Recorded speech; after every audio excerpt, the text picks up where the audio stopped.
Mais Eto'o a rencontré le président Biya il y a presque un mois. Et au cours de cette rencontre, il a été conforté. Le président lui a dit clairement qu'il est à l'Africa Foot pour moderniser la fédération et l'amener à grandir, et il n'a pas demandé que les gens viennent l'enlever ou qu'on le mette sous tutelle.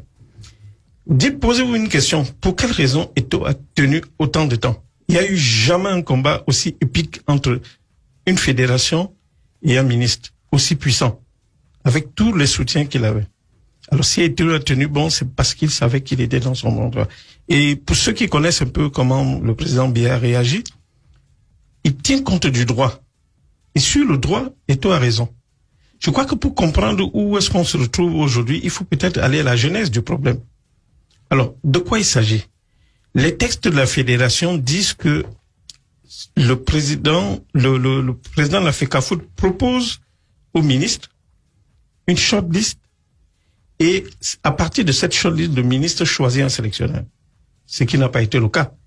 Donc, le ministre a retenu prendre son coach hors de la liste d'Eto'o. Parce qu'on rappelle que Samuel Eto'o avait proposé des noms comme Hervé Renard, José Pesero, il me semble. Oui, voilà. On n'a pas tenu compte de tout ça. On est sorti pour aller chercher un autre entraîneur, voilà. C'est ça? À partir de ce moment-là, il y avait déjà une crise à la FECAFOOT, entre la FECAFOOT et le MINSEP. Plus grave encore, le ministre a nommé tout le staff, même le staff qui revient de droit à la FECAFOOT. C'était là le cœur du problème. C'est-à-dire que si le ministre s'était limité au sélectionneur, il n'y aurait pas eu de problème. Mais en plus, il a nommé tout le monde. Or, les textes disent que c'est la FECAFOOT qui doit nommer.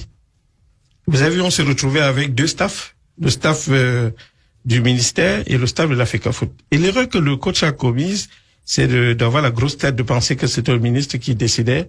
Vous avez vu son attitude face à Eto'o, c'est impardonnable.